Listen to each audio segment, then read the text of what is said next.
Muldoon was established in 1855. The owner was Mike Muldoon, and Mike came from Ireland.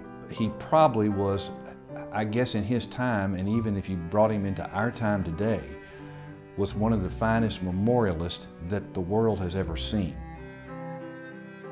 Mike had studios in Carrara, Italy. He had quarries that were in Barry, Vermont, Tate, Georgia, and then he also had offices not only here in Louisville, but he had offices in Chicago, and he had offices in Memphis, Tennessee. So at that time, for a memorialist to be in more than one city was just way ahead of its time. Mike did a lot of the major focus work that was done in Cave Hill.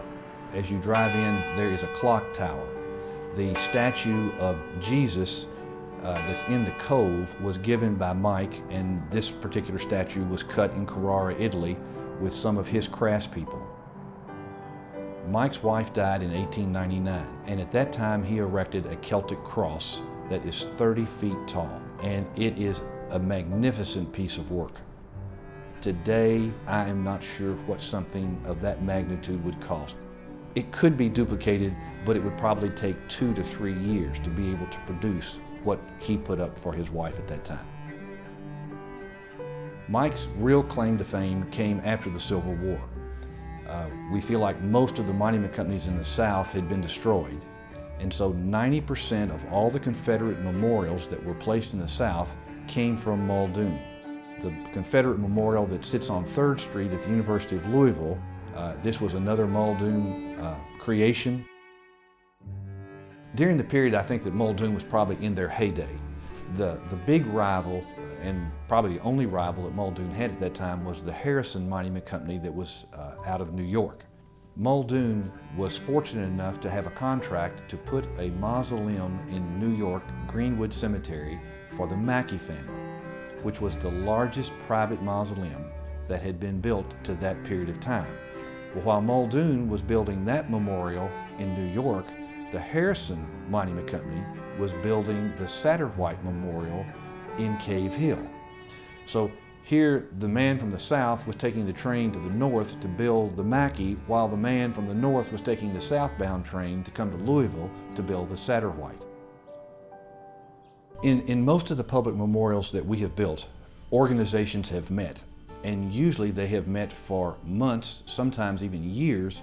Some of them come and they have a design, it's in their minds. Most come and say, we want to commemorate the Korean War, and we really don't know what to do.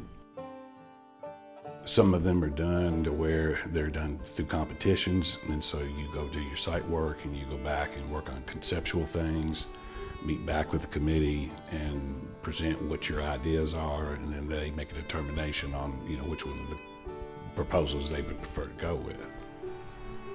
Firefighters Union came to us because of some of the other public memorials that we had done, and they wanted to have a public memorial dedicated to the fallen firefighters there in Frankfort. And so we have a central obelisk that is in a polished black granite, and then the wings are built in a combination of black and red granite because those are predominantly the colors for fire departments. On top of the obelisk, we had built a Maltese cross out of stainless steel, and that of course is the international symbol for firefighters. And the etching on the center pedestal was a scene just depicting the firefighters in general, and then the names of the individuals go on the right and the left-hand side.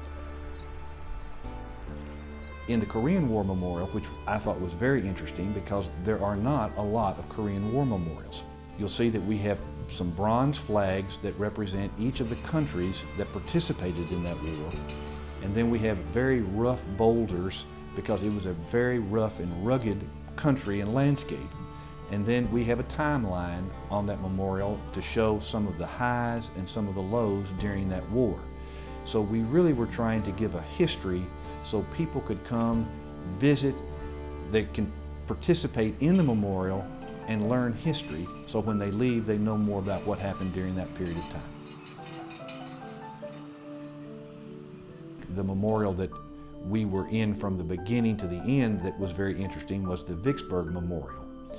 And that memorial, on the battlefield, when they decided to make this a public memorial for all the states that participated, they laid out areas for each state. And Kentucky's area was not built on for over 100 years. And so Mrs. Bowles from Barron County started doing some investigation and found out that Kentucky did not have a memorial at Vicksburg. And so she contacted us, asked us to do some study and to come up with some designs. So we started working with their committee. We ended up building a memorial that's a 42-foot square, and we turned it at a 45-degree angle to place on the lot. And we have two walls.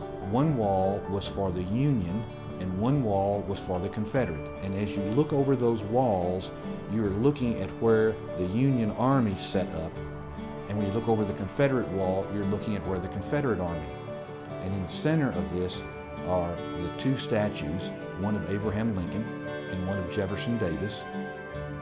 When we first started talking about the design, we had these two gentlemen shaking hands. But at the end, they decided it was better to have them just standing there and they're not shaking hands. It's been interesting having the opportunity to buy a company like Muldoon and to bring it back to the prominence that it has today, because I do think in Louisville, Kentucky and throughout several states now, when people think of memorials, Muldoon is the name that comes to their mind.